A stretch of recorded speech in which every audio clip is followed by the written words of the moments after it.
Uma iniciativa Papo de Homem, apresentada por Natura Homem e Reserva.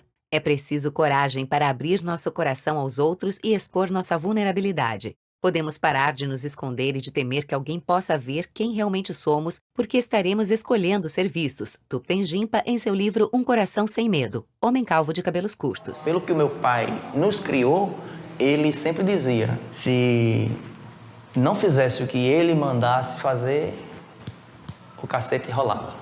A gente não tinha a liberdade de sentar com ele assim, pai, eu quero conversar com o senhor. A gente não teve isso. Quando ele sentava para conversar, já era com a tabica na mão. Reunia os meninos, os meus irmãos, para que um batesse no outro. Você hoje vai cortar uma tabica para bater em quem errou. Então, tudo isso veio uma sequência que me oprimiu até quando eu escutei a minha esposa dizer, eu estou grávida. Ele une as mãos em prece. Pronto, eu vou querer para o meu filho coisas boas. Não vou querer o que meu pai fez comigo. Homem barbado. Eu já fui muito agressivo com umas mulheres que eu amei. Muito agressivo comigo. O tanto que eu já me tranquei, o tanto que eu fui violento com amigos, com pessoas que eu trabalhava. Eu achava que o meu jeito era ok. Só que eu não aceitava a minha namorada dirigir. Eu tinha que dirigir, mesmo que eu tivesse bêbado. Eu não aceitava quando a minha palavra não era respeitada como eu achava que tinha que ser no ambiente de trabalho. Então eu tinha uma série de teorias e crenças sobre o que eu achava que um homem tinha que ser. Homem de cabelo Black Power. É muito comum a gente ouvir ou sentir que a gente precisa, como homens negros, no meu caso ainda que de pele clara, ser melhor do que os outros para chegar em algum lugar. Se você não for 10 vezes melhor do que o menino branco que está na sua sala, você não vai chegar nem perto do lugar que ele vai chegar. Então, durante muito tempo, eu tentei mirar numa construção do que seria ser um homem cada vez melhor, para depois entender que o meu aspiracional naquela hora era virar um homem branco. Era tentar ser um homem que eu nunca ia chegar a ser. Letreiro sobre uma bola, pá e potes em um tanque de areia. Produção, Monstro Filmes. Vozes em off. Para ser macho tem que ser viril, tem que ser competidor. Homem mesmo tem que estar na roça, tem que cuidar do gado, tem que ir pro arado. O homem sai para trabalhar e traz o sustento da casa e a mulher fica em casa lavando louça, cuidando dos filhos, limpando a casa. Deus mandou assim. Deus disse que homem é isso, mulher é isso, que família é isso. Ou você está fazendo a vontade de Deus ou você está no pecado. Direção, Ian Leite e Luísa de Castro. Narração, Ícaro Silva. O nome do filme surge sobre cenas que retratam homens de várias idades e etnias. O Silêncio dos Homens. Ed Kivitz, pastor da Igreja Batista. Esses estereótipos de que eu não preciso de ajuda, homem não chora, que aparentemente são expressões de força, de potência, na verdade são grandes expressões de covardia, de medo, de temor, de ser explícita e publicamente fraco e vulnerável.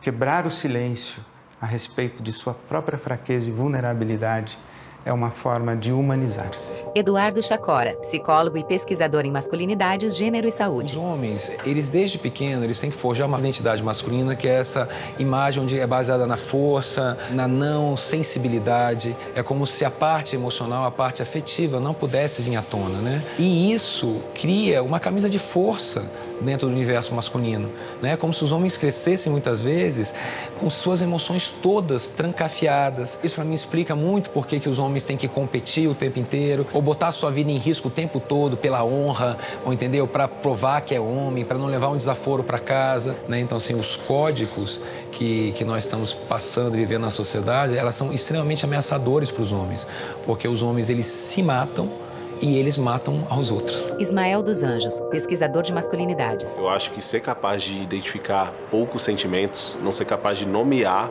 o que se sente, é um dos motivos que levam vários homens a usar a violência como linguagem. Essa linguagem vai perpassar a relação com ele, mas com outros homens, com mulheres, com filhos. Talvez não seja a coisa mais urgente, mas talvez seja a coisa que mais atinja várias das coisas urgentes que a gente precisa endereçar. O que os homens estão escondendo por trás de tantos silêncios? Para discutir masculinidades é essencial abrirmos essa caixa. Gráficos animados. 83% das mortes por homicídios e acidentes no Brasil têm homens como vítimas. Eles vivem 7 anos a menos que as mulheres e se suicidam quase 4 vezes mais. 17% deles lida com algum nível de dependência alcoólica. Quando sofrem um abuso sexual, demoram em média 20 anos até contarem isso para alguém. Cerca de 30% enfrentam hoje ejaculação precoce ou disfunção erétil. Homens são 95% da população prisional no Brasil, sendo que a maior parte dos encarcerados são jovens, periféricos e com ausência de figura paterna. Negros e LGBT sentem muito mais boa parte disso. Mesmo diante desse cenário, apenas 3 em cada 10 homens possuem o hábito de conversar sobre seus maiores medos e dúvidas com seus amigos. Os homens sofrem, mas sofrem calados e sozinhos. Fred Matos, psicólogo clínico e escritor. A abertura emocional tem a ver com você dizer: cara, eu tô com medo de não ser competente no meu trabalho. Eu tô com medo de perder a minha parceira. Ou meu pai tá muito doente e eu não sei como reagir em relação a ele, eu não sei o que falar. E eu tenho um monte de coisas engasgadas aqui que eu não consigo dizer. Isso é abertura emocional. E eu não preciso fazer isso chorando ou dizendo que eu sou um coitado. Quando você escolher falar do que tem dentro, você não vai ser menos homem por isso. Quando um amigo escolher fazer isso, o seu pai, o seu filho, o seu irmão, não faz pouco disso.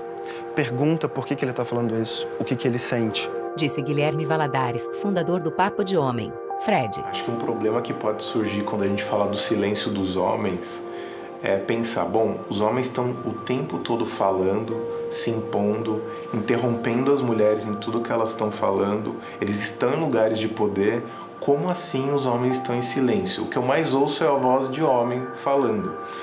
É que tem uma diferença entre falar e se revelar de fato. Então, quando um homem fala verbalmente, ele está ocultando muitas camadas de profundidade emocional que ele tem. Ele fala para sustentar uma imagem. Cristiano Alcântara, coordenador pedagógico.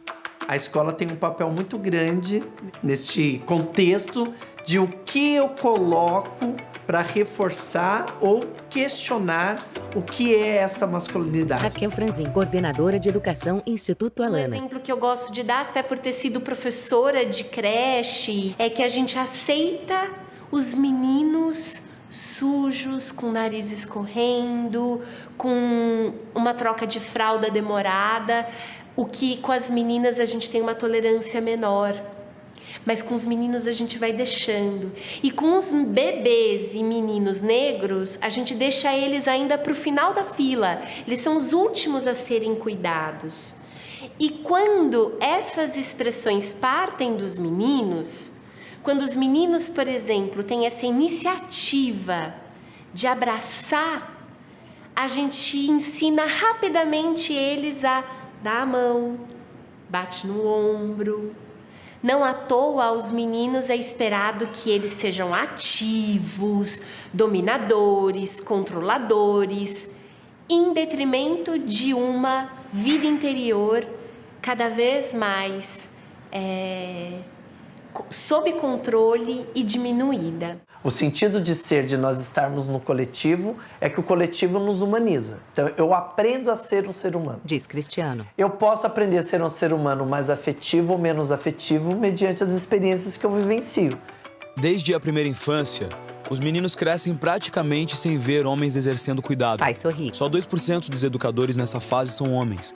Assim, é natural acharem que isso não é para eles e que não aprendam a cuidar de si, dos outros e nem do ambiente ao redor. Jovens O conversam. desempenho escolar dos meninos vem caindo em vários dos países desenvolvidos e também no Brasil. Eles estão desistindo mais dos estudos, entrando menos na faculdade e conquistando menos diplomas. Sala de aula Eles vazia. parecem estar cada vez mais sozinhos e confusos. 1 em cada 4 homens de até 17 anos afirma se sentir solitário sempre. E 37% deles nunca conversou com ninguém sobre o que significa ser homem.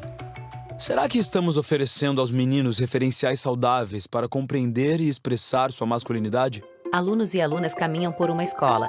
Viviane Duarte, fundadora do Instituto Plano de Menina e Plano de Menino. Ela fala para um grupo de garotos no workshop Plano de Menino, ETEC Pirituba, São Paulo. Não é todo mundo ser humano? Todo mundo não tem carne, osso, sentimento? Quem disse que o cara não pode demonstrar sentimento? Então, é essa cena que a gente vai fazer. A gente começou o plano de menina especialmente com as meninas, mas a gente descobriu ano passado que era urgente falar com os meninos também. E as meninas trouxeram essa demanda pra gente.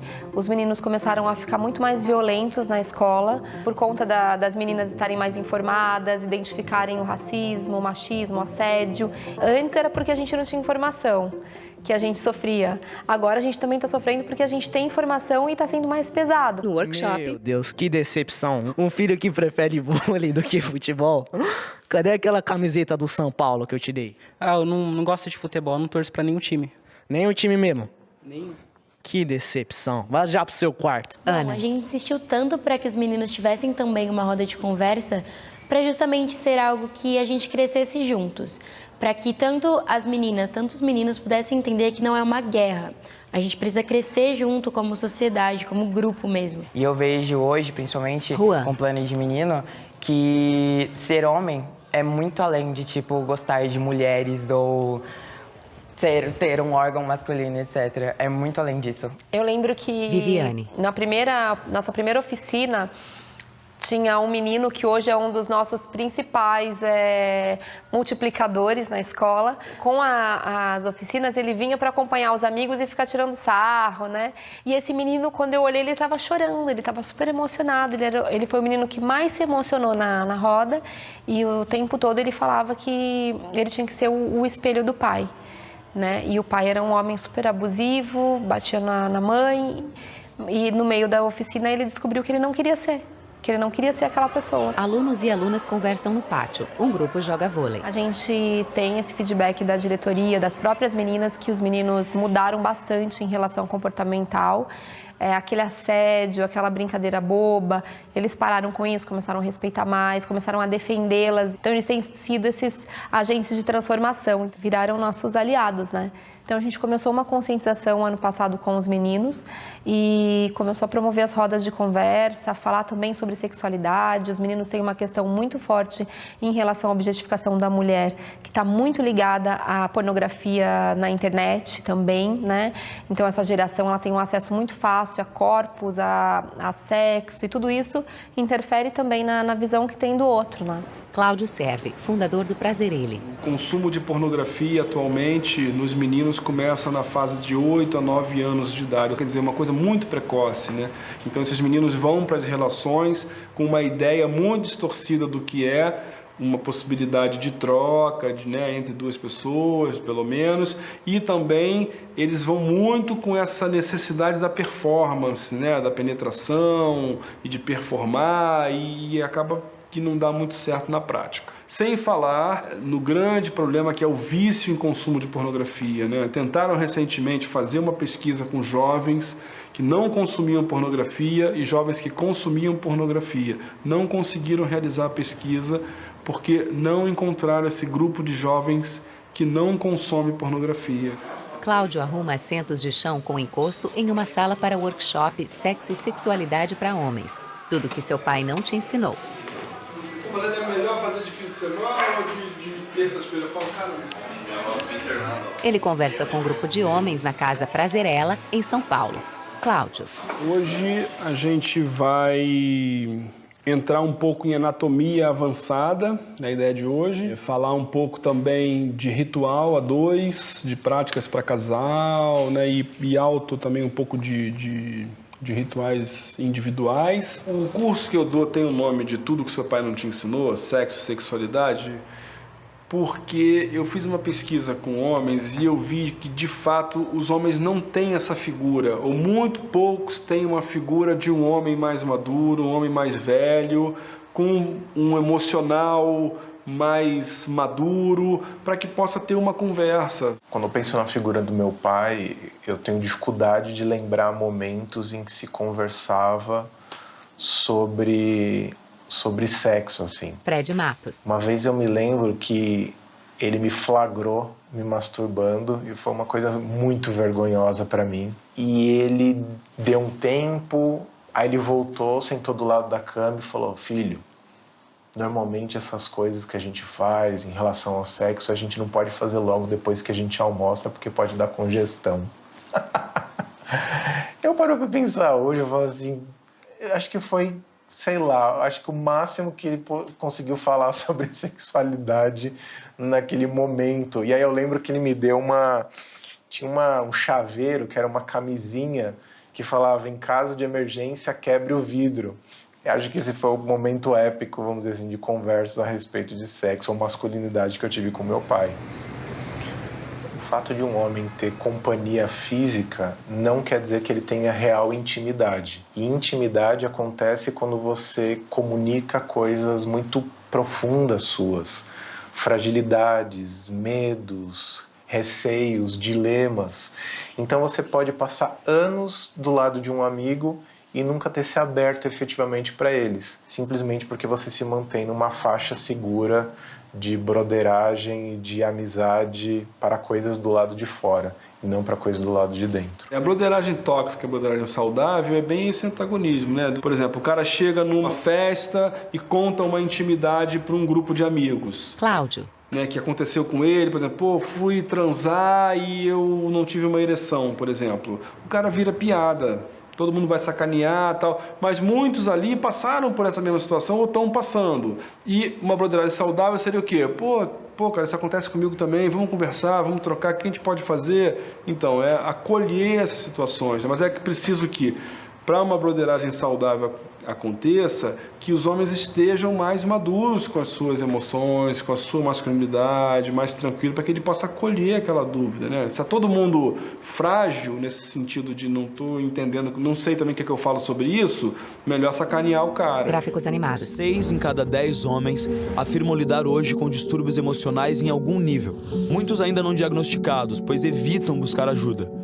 Os mais comuns são ansiedade, depressão, vício em pornografia e insônia. Mas outros vícios, como álcool, demais drogas, comida, apostas e jogos eletrônicos, são mais presentes do que imaginamos. Letreiro, roda após evento anual Homens Possíveis, Escola UJA em São Paulo.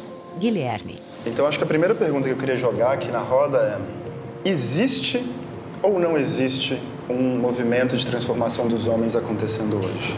Nos últimos 3, 4, 5 anos para cá, né? Talvez uma roda como essa não seria possível.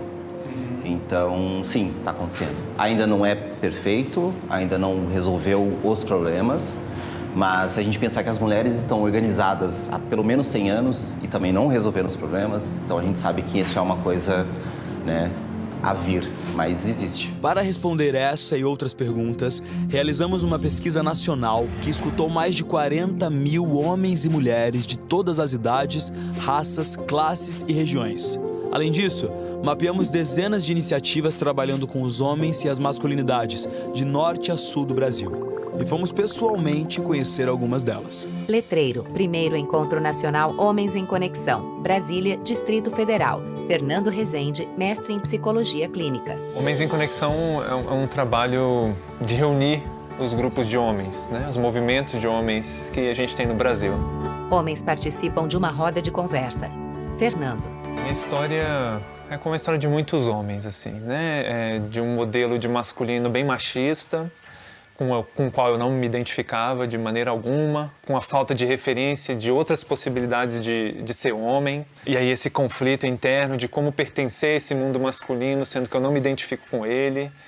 Então, tá nesses espaços, com esses outros homens, com essa pluralidade de homens, de masculino, essa sensação de pertencimento, assim, né? De quem eu sou também é bom. Isso não tem preço, né? José Bueno, arquiteto social. Um encontro que eu esperei durante 30, 40 anos, né? Um encontro para discutirmos, né? O que é, como estamos sendo homem na nossa comunidade, né? Entre nós e com as mulheres e na nossa sociedade, enfim. É o grupo que eu queria ter conhecido há 30 anos atrás, né? Fico imaginando o que vão ser os próximos 30 anos dessa garotada, né? Então, para mim, esse encontro e esse trabalho com os homens é algo que é quase que eu não tenho nem escolha de não fazer.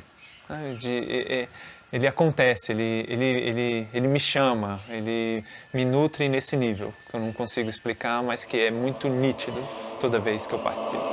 Um grande grupo de homens faz passos de dança em um amplo galpão. Em um abraço coletivo, formam um círculo. Homens conversam descontraídamente. Antônia Pellegrino, escritora e ativista. Eu acho que os homens têm que se entender no seu lugar de privilégio e saber se pensar a partir disso e saber se recolocar. E como às vezes é hora de recuar, às vezes é hora de ouvir, às vezes é hora de abrir espaço para outras pessoas. Então, assim, isso significa o quê?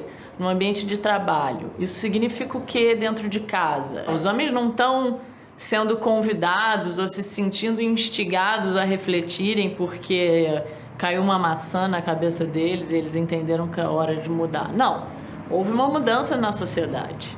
E isso gerou dificuldades para os homens. Então, essas novas masculinidades, elas estão se produzindo e sendo empurradas pelos movimentos das mulheres. Letreiro, CERTA, Serviço de Tecnologia Alternativa, Glória do Goitá, Pernambuco. Sandro Cipriano, educador social. Ele orienta homens e mulheres que perambulam por uma sala. Esqueçam papel, circule à vontade pela sala, contemplando o outro com o olhar. Precisa pegar em ninguém, nem agarrar ninguém agora, tá? Contempla o outro com o olhar, circulem livremente. Olha, a dinâmica mais forte que eu tenho trabalhado na dimensão nas aulas é a dinâmica do beijo. Eu faço um momento de caminhar na sala e depois eu fecho um círculo, dou o seguinte comando: eu vou fazer um gesto e eu quero que esse gesto ele circule e ele volte para mim. Voltando à roda normal, o círculo, vamos tentar ficar próximo um do outro, tá? Como a gente tá aqui. Eu vou fazer um gesto agora, esse gesto ele vai circular no grupo e ele vai voltar para mim. Beijam o rosto do vizinho. Tá? Quando chega nas meninas, é tranquilo. Mas quando chega na parte que tem lá um grupo de homens junto, aí começa a resistência. Alguns colocam a mão no rosto para dar o cheiro na mão, o outro dá o cheiro na cabeça, outro não consegue dar o cheiro. Em uma dessas turmas passadas, no meio da dinâmica, um rapaz começou a chorar. Aí ele foi tomar água e depois que a gente terminou a dinâmica, ele voltou para a reflexão da dinâmica. E eu perguntei para ele o porquê que durante a dinâmica ele tinha se emocionado tanto e ele olhou para a roda, olhou para mim e disse: professor, eu nunca tive coragem de dar um abraço e um cheiro no meu pai. Porque lá em casa, sempre quem foi ensinado a abraçar e beijar era minha irmã com manhinha. E com meu pai eu não podia fazer isso. Trabalhar essa equidade aqui dentro do curso e dentro do CERTA é a gente possibilitar esse espaço para que esses atores eles percebam algumas dimensões que lá fora muitas vezes eles não conseguem perceber ou não têm a oportunidade de perceber. Guilherme, do Papo de Homem, participa de uma roda de conversa. Boa noite, pessoal. Boa noite. É uma alegria ter vocês aqui para a gente poder conversar sobre assuntos relativos ao universo masculino, sobre o que a gente tem vivido, sobre o que a gente passa, sobre o que a gente já passou e muito provavelmente sobre coisas que talvez a gente não tenha falado com ninguém ou não tenha falado claramente ainda com outras pessoas. A roda de ontem foi excelente, gostei muito. Eu espero que a gente dê continuidade a essa dinâmica, a esse conhecimento, que primeiramente a gente se descobre, né? Aquilo que está, digamos assim, oculto dentro de nós, que possa se expandir, se esclarecer. Aquela roda de ontem foi isso, foi sair da escuridão. Disse José Antônio Siriaco Neto, agricultor e aluno CERTA. Sandro. A própria história ela se concebeu um pouco como se o homem do campo ele fosse um ser intocável, que ele tem que ser aquele exemplo de homem forte, né? Que é o homem do pesado, que é o homem que não chora. Mas quando a gente vivencia essa metodologia aqui de formação, a gente começa a compreender um outro contexto. O próprio homem, ele começa a se perceber com um outro olhar. Homens e mulheres lavam e secam a louça juntos. Hélio Gomes, podcasts Afropai e Balaio de Paz. Repensar a masculinidade parte do repensar qual que é o nosso cuidado com o outro. Eu dei um exemplo num grupo de pais pretos um tempo atrás, que os caras estavam falando, reclamando das companheiras, E aí eu fiz uma pergunta, lancei uma pergunta, eu falei, escuta, você sabe, sua filha tem 5 anos, 5 anos, você sabe quantas calcinhas da sua filha tem na gaveta dela? Aí o cara me perguntou, mas o que essa pergunta tem a ver? Eu falei, não, alguém tem que saber. E aí, quando eu faço esses questionamentos, eu faço também para mim. Porque eu também me vejo nessa posição de, eu não sei quantas calcinhas a minha filha tem lá na gaveta. Você está jogando essa carga para uma outra pessoa. Leonardo Piemonte salpica tempero em uma panela e almoça com 2 crianças. Tiago Koch, projeto Homem Paterno. E aí uma pergunta que eu trago, por que ninguém se prepara para a paternidade? Porque parece que vai vir uma luz divina quando a criança nasce e vai iluminar o nosso ser e a gente, né? A partir daquele momento você é um pai. Né? Só que o amor não é construído de uma hora para outra. Uma relação não é construída de uma hora para outra. Leonardo Piemonte, psicólogo e membro do Balaio de Pais. Para cuidar de um filho, realmente, você precisa se conectar no nível emocional. E para isso você precisa entrar em contato com emoções que talvez você, como homem, nunca se permitiu. Você se atentar a uma noção de futuro que te traz uma responsabilidade, a não somente sair com o menino e sair à rua, mas sair e pensar num tempo, uma logística de comida, que faz parte do homem, a questão do não cuidado. O homem se cuida menos. E para se cuidar menos, é muito difícil você cuidar de alguém. A maioria dos homens afirma ter o pai como principal referência de masculinidade. Mas só 1 em cada 10 já conversou com o pai sobre o que significa ser homem.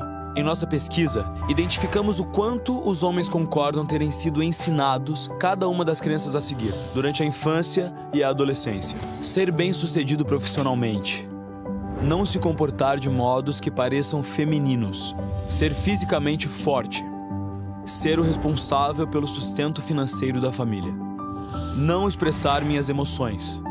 Dar em cima das mulheres sempre que possível. E somente 2 em cada 10 homens dizem ter tido exemplos práticos de como lidar com as suas emoções. Por que pais e filhos têm tanta dificuldade em conversar sobre as pressões que enfrentam como homens? Como os pais podem ser mais presentes, abertos e afetuosos? Letreiro, curso Gestação e Parto para Homens, Casa Védica, São Paulo. Homens e mulheres grávidas participam do evento. Tiago. Curso de Gestação e Parto para Homens. Esse nome às vezes até gera um estranhamento, né? Como assim, gestação e parto para homens, né? O homem não pare. Mas é para gerar já esse primeiro questionamento. Como assim? Eu trago aí conhecimentos sobre a fisiologia dessa mulher, as transformações, muito o que acontece realmente sobre a mulher, né? Com a mulher durante a gestação. Fazer com que esse homem se prepare para o parto. O principal objetivo é sensibilizar, é trazer conhecimento e é trazer a reciprocidade desse casal. Grávidas deitadas, homens em pé acima delas. Leonardo brinca com os 2 filhos. Montam uma pista e uma ponte. Ele diz. Eu acho que os pilares da paternidade mudaram muito. Antigamente a gente tinha uns pilares que se baseavam em 3 P's, se eu puder falar assim. Você falou pilar. Pilar, é verdade. Pilar, tipo... Porque é isso, né? Olha, isso é um pilar. Peça de Lego. Então é onde está em cima uma coisa, né? Então, antigamente tinha 3 pilares. O pilar da proteção, da procriação e da provisão. Então, a transformação numa paternidade ativa é deixar para trás um pouco a questão da simples proteção e passar para o cuidado. Então, já não é um pai que entra e resolve. Agora a gente tem um pai que cuida. Então, é um pai que já não está esporadicamente, mas está presente. Já não tem uma atitude passiva, tem uma atitude ativa. Tiago coloca uma melancia em um grande lenço amarrado à cintura de um homem, imitando a barriga de uma grávida. De qualquer coisa, se refletir. O que é ser homem? Quais são as minhas referências paternas? E pensar, o que eu quero replicar? É estudar mesmo, é se dedicar. Porque sem conhecimento, a gente não vai conseguir ser empático. E aí quer bater foto, né, beijando a barriga, para os outros falarem que é paizão, mas o cara não tá nem aí, né? De se necessário se impor. Não tô achando graça do que você tá falando, brother. Né? É pau mandado. O que você quer dizer com isso? Porque realmente eu tô indo lá cuidar da minha esposa, do meu filho, eu sou pau mandado? Né? O que você faria? Então é questionar também. né? Isso precisa ter coragem. O homem com a melancia na cintura e a mulher grávida beijam-se na boca. Um homem cabeludo beija a esposa carinhosamente. Sorrindo, Tiago abraça um dos participantes do curso, Nim Smith, DJ. Se você tem um pai que tá com você, que te ajuda, você presente, você é privilegiado sim. Eu vejo que não sou só eu, tem muita gente necessitada dessa figura paterna. E entre nosso bonde, principalmente entre os rappers e uma juventude do passinho e tal, a gente tem umas piadas assim, ah, boy, você tem pai, boy, então é boy. Quando tem pai é boy. Tem um dos meninos, que ele é muito engraçado, é um menino gay, o Dudu, ele sempre faz uma piada quando ele precisa de alguma coisa, quando ele precisa de celular, ele pega meu Instagram e fala, galera, meu celular é igual ao meu pai, não tem. Tô precisando de um celular e tudo mais. Disse Cadu dos Anjos, gestor do Lá da Favelinha. Detalhes das ruas de uma enorme favela. Um homem caminha carregando a filha no colo. Cadu. Eu acho que a gente começa a ter alternativas de mostrar pra criançada o que é ser um homem legal, incentivando homens legais a protagonizarem.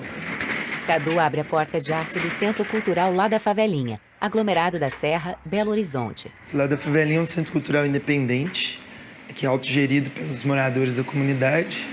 A gente tem 16 oficinas semanais, todas as oficinas são voluntárias. A gente tinha um bazar, esse bazar era para completar a renda do lanche. Aí peguei as peças de bazar, montei os looks com o que eu já tinha e botei a galera para desfilar na passarela. Aí nasceu o Favelinha Fashion Week.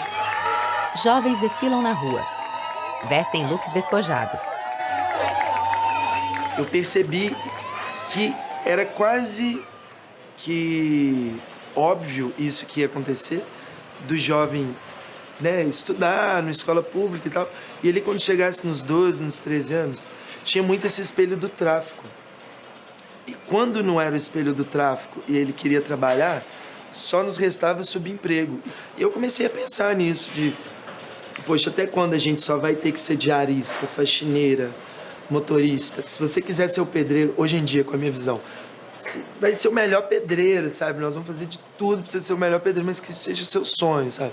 Não que você tá ali porque sobrou, que na verdade você queria ser astronauta, sabe? Se você quiser ser astronauta, vamos ser astronauta. Um jovem de bermuda e camiseta cavada dança na rua, Nim Smith. O Cadu é uma pessoa muito mente aberta, ele é uma pessoa, tipo assim, ele não quer saber se é homem, se é mulher, se é gay, se é travesti. Ele abraça e cumprimenta e brinca com todo mundo, como se todo mundo fosse o que todo mundo deveria fazer, como se fosse todo mundo igual. Isso é muito interessante, eu comecei a aprender muito sobre a diversidade e a respeitar opiniões, aceitar jeitos, através disso, com essa convivência. Então não existe essa questão de padrão, de certo e errado. Garota de uns 12 anos. Venha pra favelinha, venha pro cafezal, venha conhecer o nosso centro cultural. Aqui na favelinha a gente tem uma rede de apoio muito forte. Então eu pego muito pra esse lado de ir além de ser só o brother, nós é amigão aqui e tal, e na hora que você tá sofrendo, tipo, sem tempo, irmão, não.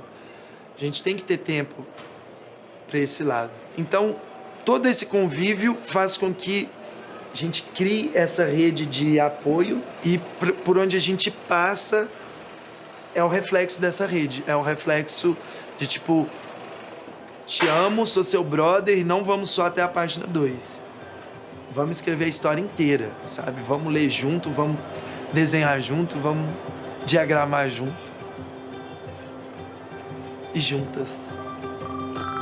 Cadu está em uma varanda com a vista para a metrópole cheia de prédios. Detalhe do rosto dele que abre um grande sorriso. Vista aérea do trânsito em um viaduto. Túlio Custódio, sociólogo e curador de conhecimento da Inexplorato. A categoria existencial do homem, né, o homem com H maiúsculo, é a categoria do homem branco. Esse é o homem. Né? Quando se fala da figura do homem, o que se espera do homem, o que se pensa do homem, esse é o homem ideal. O homem negro nunca vai ser o homem ideal. Não é à toa que a célebre frase do Frantz Fanon, né, o homem negro não é um homem, diz muito sobre a nossa condição, a condição de que, antes de tudo, você é um negro. E esse negro vai ser sempre correndo atrás do prejuízo em relação a o que você pode fazer para ocultar este lugar do ser negro. E a gente vai tentando se constituir para se aproximar do homem, do branco. Tim Marif, rapper, está sério. Tem pele negra e penteado Rastafari. Para eu me entender, eu tive que entender as questões do meu pai. E para eu entender as questões do meu pai, era engraçado que, você quer destruir a masculinidade do menino negro é você falar que você é igual ao pai dele. Só que não lembrar pelo bom aspecto, lembrar pelo mau aspecto. Você é igual ao seu pai. Vários meninos negros ouvem isso. Ser um menino negro é estar nesse lugar onde essa ideia de país não quer cuidar desse menino negro, não quer cuidar dessa população negra como um todo, né? A gente precisa fazer com que os meninos pretos sobrevivam. Porque eu tenho um filho preto, né? 8 anos de idade, o nome dele é Jorge. Em um determinado momento, ele vai chegar em casa, a partir daqueles 12, 13 anos que começam os enquadros, ele vai chegar em casa um certo dia chorando e falar: pai, tomei um enquadro da polícia e foi pesado. Como não pegaram leve comigo, porque eu era ingênuo. Quando eu tomei meu primeiro enquadro da polícia, eu cheguei em casa, tipo, como? Não sabia o que era aquilo. Isso aconteceu. E ao mesmo tempo eu já tive um amigo branco que falou assim pra mim: cara, eu nunca tomei enquadro. Eu falei: quê? Nunca tomei enquadro? Como assim? Nunca tomei enquadro?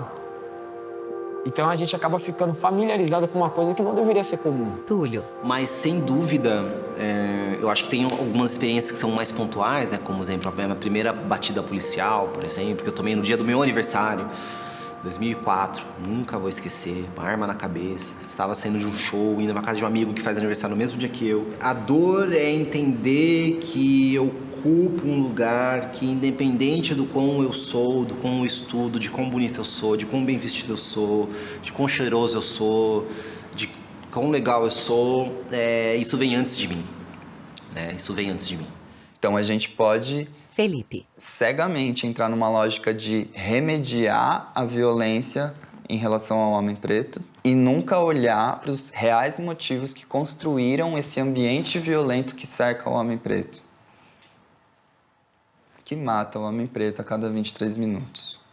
Não tem como a gente falar de masculinidade preta e não falar de violência.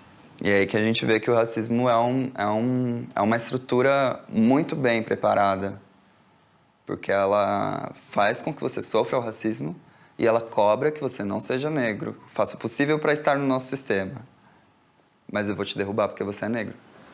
Felipe Cirilo é educador e bailarino. Todo esse processo midiático de embranquecimento faz com que a gente não consiga mais reerguer, que a gente tenha muitas dificuldades para reerguer uma noção de povo. Porque a televisão não vai dizer pra gente quem foi Malcolm X, quem foi Steve Biko. A gente tem referências de masculinidade e a gente está num momento em que o homem negro grita de diversas formas para que a gente consiga enxergar essas referências. Sim. Quando você fala quebrar o silêncio dos homens, quando você fala do silêncio dos homens brancos, quem silenciou o homem branco? Se o homem negro tem algum silêncio a ser quebrado, se você for perguntar isso pro homem negro, com certeza. Do pântano, sem falar os corpos que saem de todo canto. É sério, meu mano, essa noite eu vou ficar de canto. Eu calarei o meu canto enquanto o meu pranto não dissolve o sentimento dessa porra que vem me matando. Mas ó, eu aprendi a ser falso com quem é falso comigo, tá ligado? E eu tenho uma vantagem, eles acham que eu não minto e acham que na mentira deles eu acredito, ó. Mas eu, na minha sagrada observação, eu sigo convicto. Invicto contra meus demônios que me pedem pra ser cínico. A transformação do homem preto nas rodas de conversa ela é visível. Principalmente quem nunca foi, ele começa a entender que o que ele encontra logo de cara é o afeto entre os homens pretos. Caramba, existe essa parada. Letreiro, roda sobre masculinidades negras. Felipe. E a gente tá aqui agora, pra mim, pessoalmente, é urgente pelo moleque preto que vai jogar no YouTube alguma coisa, às vezes nem sobre masculinidade, vai aparecer esse vídeo e, tipo, não tem lá um homem preto reproduzindo uma fala da masculinidade branca. Tem um homem preto que identifica onde está pisando, critica o lugar onde pisa e quer construir lugares de autonomia para esse povo preto. Pedro HMC, roteirista e youtuber, tem pele branca e barba. Acho que viver com medo é quase que um padrão para qualquer pessoa que faça parte de qualquer minoria. Seja mulher que não sai na rua sem medo de ser assediada, seja gay que sofre medo de sofrer uma violência, seja um negro que sai na rua e alguém acha que é um assaltante. As pessoas trans morrem não é por causa de outras pessoas trans. As pessoas trans morrem porque essa norma do ser homem, do ser mulher é que mata a gente. É essa raiva, esse ódio que mata as pessoas trans.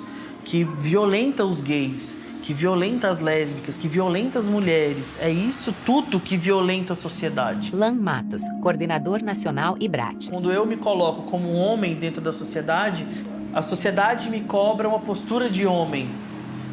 Me é cobrado, você não pode chorar. E aí é uma coisa muito recorrente entre homens trans, que quando começam a assumir os papéis masculinos dentro da sociedade, eles falam, uma coisa que eu notei que eu parei de fazer quando eu cheguei nessa masculinidade, foi, eu parei de chorar. Eu me vejo obrigado a seguir um padrão para ser aceito como homem. Pedro. Eu acho que todo homem, independente de ser hétero, ser gay, ser bi, o primeiro xingamento que eu ouvi na escola, ainda criança, é bicha. Você nem sabe o que é bicha, mas você aprende que aquilo é ruim. Quando você se descobre bicha, você vê que você é gay, você quer esconder aquilo, você quer negar aquilo pra você mesmo, porque você aprende que é errado. E você aprende numa fase onde todos os seus valores estão sendo formados, né? Isso é péssimo, porque você tem que desaprender muito do que já estava formado ali para você se aceitar, para você sair do armário, para você depois contar para as pessoas e ensinar algumas que aquilo não é errado. Então é um esforço muito grande. Detalhe da cruz no topo de uma igreja e das estátuas de figuras religiosas. Pastor Ed. Se você perguntar à igreja o que é a relação masculino e feminino, é uma relação hétero, indissolúvel, monogâmica, fiel até a morte, para gerar filhos. Um homem segura uma Bíblia enquanto prega na praça. Outro ora com as mãos espalmadas para o céu. Só que nós vivemos num tempo em que todas estas multiformes expressões de identidade pessoal e de identidades de relação estão hoje dentro da igreja. Querendo ou não, está lá. E a igreja vai precisar aprender a lidar com isso. Talvez muita gente enxergue a desconstrução desses valores, Pedro, como se a gente estivesse destruindo a sociedade. Muita gente que diz que quem está questionando esses valores quer destruir a família, que quer destruir o tradicionalismo. Não. Tem algumas pessoas que não correspondem a isso e também têm o direito de existir. A igreja precisa entender a novidade do evangelho. E é um dos meus lamentos, essa igreja violenta, excludente. É que ela não entendeu a graça de Deus. Ela ainda está na lei de Deus. Ela quer controlar o mundo pela legislação. O melhor exemplo para isso é quando uma mulher pega ou flagrada em adultério é trazida para Jesus. E as pessoas, os religiosos da época dizem, a lei manda apedrejar uma mulher que adulterou. Jesus diz, apedreje. Está na lei. Deu um impasse e Jesus completou, quem não tem pecado atire a primeira pedra. O que Jesus está ensinando? Não se constrói sociedade com lei. A gente constrói sociedade com graça e amor e perdão. Nuvens escuras pairam sobre os vários prédios que compõem o cenário urbano de uma metrópole. Leonardo. Eu acho que existe uma relação muito forte entre a dor que um homem sente e a dor que ele provoca. Os crimes de honra são associados à masculinidade. Os estupros são relacionados à masculinidade. 71% das mortes dos feminicídios, melhor, são provocados pelo ex ou pelo atual. 71%.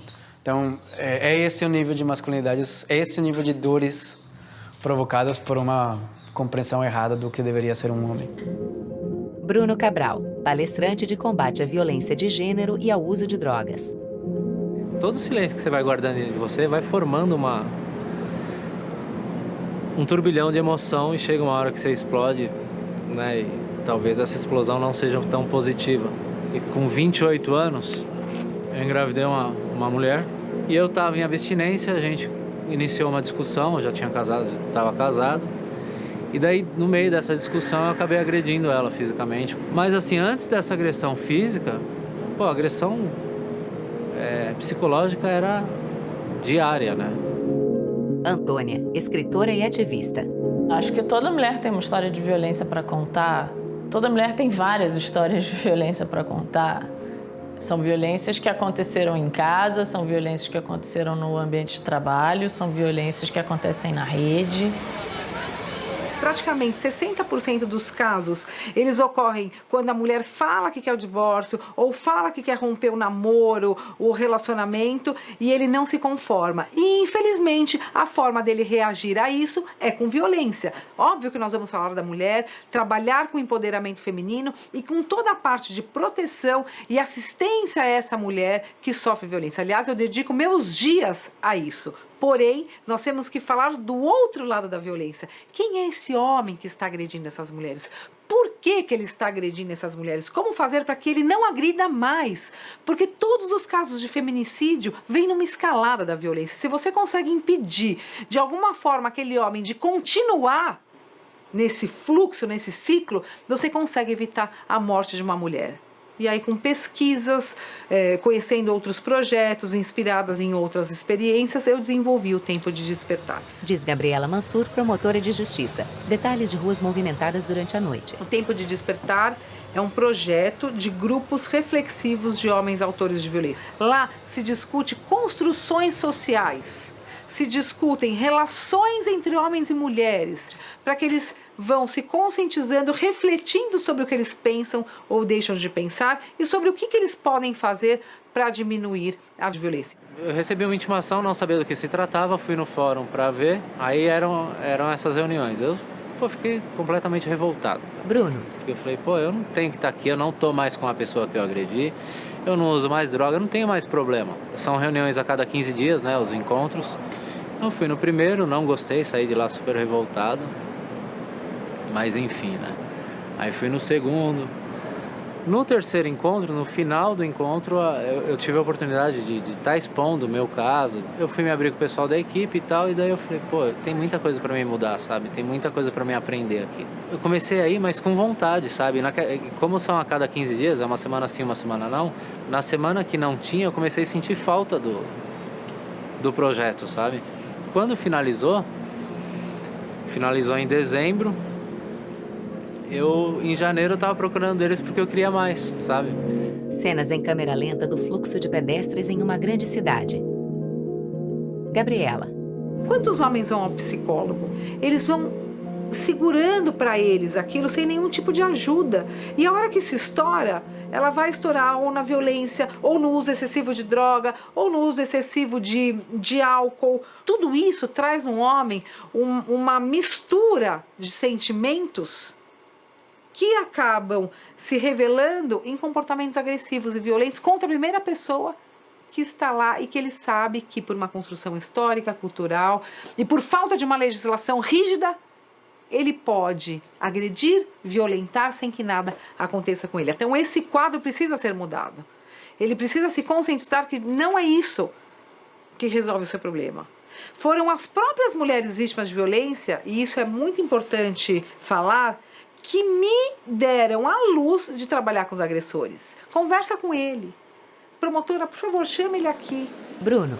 Hoje eu consigo tratar minha companheira com respeito que ela merece. Sei que não vou ser menos homem porque eu tô passando um pano, ou porque eu tô lavando uma louça, ou porque fui pro fogão. Sabe? Sei que tô ajudando ela, até porque eu moro ali. Não é que eu tô ajudando ela. Eu moro ali, a obrigação é minha também, né? Então, assim, eu sou muito grato ao projeto, né? Porque eu acho que eu não conseguiria nem estar limpo das drogas ainda, se não fosse o projeto mudar o meu comportamento. Gabriela. Nós conseguimos diminuir a reincidência com os grupos reflexivos desses homens, que eram 65% reincidentes, para quanto de reincidência? 2%. Então é um resultado, quase nenhum desses homens voltou a cometer atos de violência contra a mulher. Mas do ponto de vista social, subjetivo, o maior resultado é esse homem voltar para mim e falar o seguinte: doutora Gabriela, eu não cometo mais violência contra a mulher, mas tem uma coisa que isso me ajudou. Eu consegui olhar para os meus filhos e falar, eu te amo. Eu consegui entrar num grupo para tratar do meu alcoolismo. Eu tenho mais amigos no trabalho. Para mim, é o resultado mais expressivo desses grupos reflexivos de homens, mostrando que há essa possibilidade, é efetiva E os homens podem sim despertar para uma nova vida. Penduradas acima de uma rua, bandeirinhas juninas tremulam com o vento. Qual a percepção das mulheres sobre o progresso dos homens? 50% das mulheres concordam, em algum nível, que os homens estão agindo de modo menos machista nos últimos anos. E 65% delas afirmam que os homens que são pais estão participando cada vez mais. Entretanto, 54% acreditam que eles ainda não entenderam completamente que elas merecem as mesmas oportunidades e direitos. E somente 28% das mulheres acham que os homens estão assediando menos. Mas será que eles estão confrontando seus amigos? 6 em cada 10 homens afirmam já ter deixado de lado pelo menos uma atitude machista ou homofóbica apontada por outra pessoa. E 5 em cada 10 homens de até 17 anos afirmam confrontar seus amigos com frequência. Ou seja, muitos de nós parecem ter dado um primeiro passo para a mudança, o que é ótimo, mas há muitos outros degraus pela frente. Pedro Figueiredo. Ainda hoje a gente percebe questões de gênero como coisas à parte dos homens, assim. Mas o que eu vejo em movimento é justamente esse reconhecimento de que a gente também precisa... Fundador do Memo. Sempre alinhado às mulheres, também olhar para as nossas questões e também perceber que temos grandes responsabilidades. Eu percebo esse movimento acontecendo, sim. Fred. Então, quando um homem se percebe machista e ele começa a questionar aquilo, não é uma questão só racional. Tem um componente emocional muito forte. Tem a ver com ele ficar no escuro, perdido, sem saber o que ele de fato é. Então, até que ele encontre uma nova identidade que seja segura, reconfortante, que traga benefícios para ele, ele não vai abandonar aquela outra identidade que ele tem muita familiaridade que ele viveu até aquele momento. Eu sou machista. Ismael. Vivi e fui criado numa sociedade machista. Eu vou me educando através de relacionamentos, através de conversas, para ser o mínimo de machista que eu consigo. Só que quando alguém me falar que eu sou machista, eu não preciso estar com 2 pedras na mão e pensando, pô, mas eu não sou machista 99% das vezes. Você vai falar dessa uma vez que eu fui machista? Sim, vai falar dessa uma vez que você foi machista. Assim como se alguém falar sobre a uma vez que você foi racista, ouça. Antônia. Por exemplo, na relação heterossexual, a divisão de tarefas dentro de casa. Porque isso é uma demonstração de consciência do próprio lugar e de respeito ao outro, ao tempo do outro. Acho que isso é uma coisa prática, fácil de fazer. Não tem que ler um livro, não tem que fazer uma imersão, não tem que fazer nada. É tipo, vai lá, enfrenta a louça. É muito simples, vai no mercado, vê se na geladeira tá faltando alguma coisa, bota uma roupa para lavar. Não pode ser uma responsabilidade das mulheres educarem os homens. Agora vocês vão ter que ser desse jeito. Não. Pera, você acha que tá dando certo ser assim? Você acha que faz bem ser assim? Se você começa a achar que não faz bem ser assim, por que você não fala com seu amigo que não é legal aquilo que ele tá fazendo? Em diversos momentos, homens sentam na cadeira no centro de uma sala para dar o depoimento. Homem careca. Eu acho extremamente importante os homens conversarem entre si por uma razão muito óbvia. Nós não aprendemos a conversar. Falar com outro homem pode ser o início dele se soltar e poder falar com o mundo, interagir melhor com o mundo de uma outra forma. Túlio. É pelo desconforto, né, e o acolhimento desse desconforto é que pode se gerar essa transformação. Como fazer isso? Estar sujeito, estar disponível a esse desconforto. Muitas vezes diz que se quer transformar, diz que quer fazer parte desses grupos, mas nunca passa da página 1, que é o se ver, o se reconhecer, se responsabilizar em relação às coisas que você faz, você pensa, você decide. Então, acho que para criar um grupo desse, as pessoas têm que estar dispostas a lidar com o desconforto. E, claro, com a possibilidade de escutar. Então, a gente tem um papel fundamental nesse debate. Pedro Figueiredo. Já que somos nós os protagonistas da violência, somos nós que nos matamos mais, somos nós que violentamos de uma maneira geral muito mais do que qualquer outra pessoa. Cláudio. Olha, eu acho que os grupos de homens se reunindo atualmente é necessário, assim, principalmente por ser esse espaço de broderagem saudável. Quando junta mais de 2 e não está ali para fazer bullying um com o outro. Eles estão ali para mostrar vulnerabilidade. Então aí cria um campo, um espaço incrível. Então assim, é preciso que tenham mais grupos se encontrando, mais espaço. Eu recebo comunicado de homens de outras cidades, fala, pô, como é que eu posso fazer para conversar, eu não tenho com quem conversar. Então, criar um grupo de homens é uma coisa muito simples. Guilherme. Passa por ter o incômodo e a disposição. Eu vou convidar amigos que eu sinto que têm o mesmo incômodo. A gente vai sentar numa roda e se fazer boas perguntas. Perguntar quais são os medos, obstáculos e vergonhas que a gente tem. A gente vai se responder com sinceridade, em primeira pessoa. A conversa não é teorizando, não é falando dos homens, da sociedade, do Brasil. É eu sinto, eu vivo, eu tenho esse obstáculo, eu tenho essa alegria, esse sonho. Então eu acho que os benefícios são... Ismael. Pequenas transformações individuais que depois viram pequenas transformações sociais em grupos de amigos. E uma vez que você muda seu comportamento, não dá para voltar atrás, né? Uma vez que você consegue escutar mais, você aprende a ficar mais calado. Uma vez que você aprende a sentir mais empatia, você coloca isso em movimento. E de repente você já é um homem diferente do que você era não só há 5, 4 anos, mas às vezes diferente do que você era da última vez que você discutiu com alguém, semana passada. Se a gente volta uns 20 anos, a gente vê o surgimento do Instituto NOS, Instituto Promundo. Tem o Benedito Medrado, Jorge Lira, Marcos Nascimento, pessoas incríveis olhando para isso. A gente vê o movimento Guerreiros do Coração e o que a gente vê é que nos últimos 2 anos teve um boom, em especial nos últimos 12 meses. Tem iniciativas surgindo pelo Brasil inteiro, de norte a sul. Iniciativas com cunho mais espiritual, com cunho mais corporal, com cunho mais político, que trabalham com o olhar da raça, da paternidade. Tem vários caminhos. Todos os homens, eu como homem, preciso assumir responsabilidade pelo que eu faço de ruim e destrutivo comigo mesmo, com outros homens e com as mulheres. Para mim, esse é um movimento possível, seja qual for a perspectiva.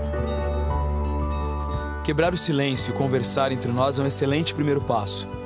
Porém, só 1 em cada 10 homens já participou desses grupos. A boa notícia é que 61% deles afirma ter vontade de se juntar a um. Cada vez mais iniciativas estão surgindo pelo país, mas o volume total ainda é pequeno. Precisamos de mais homens dispostos a criar e serem caseiros desses espaços de transformação. Nosso sonho é que cada um dos municípios do país possa ter pelo menos um grupo. Esse é um movimento de coragem. Coragem para assumir responsabilidade, coragem para escutar as mulheres, coragem para abrir nossos corações, sermos vulneráveis e nos ajudarmos a construir vidas melhores. Não é um movimento de homens virtuosos e bonzinhos, muito menos de novos homens.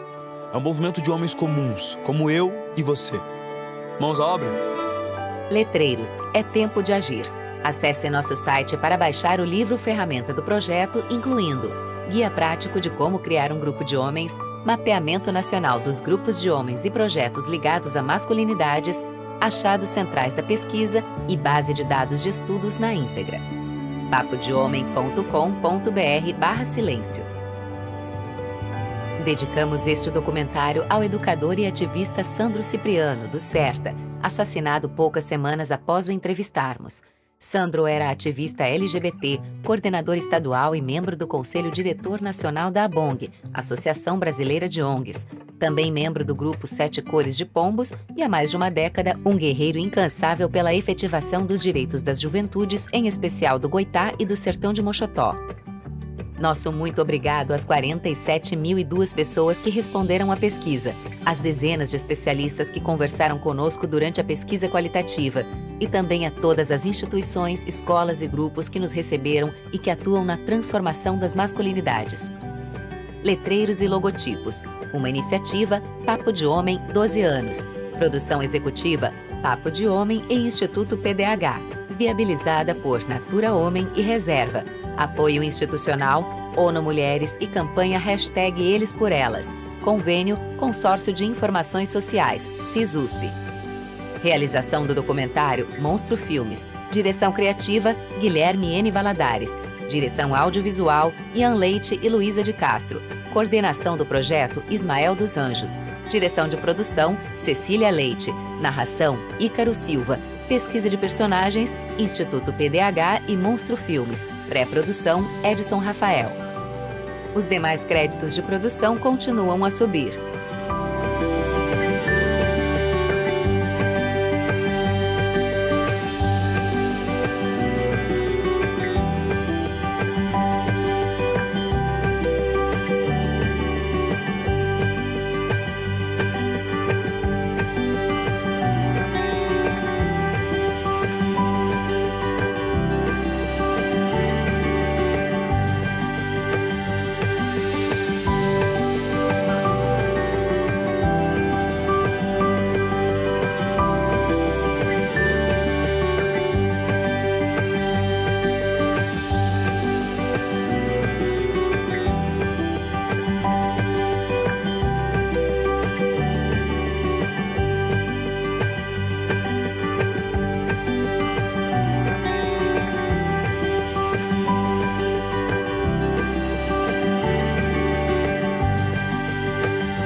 Letreiro. Esse é um trabalho feito com amor.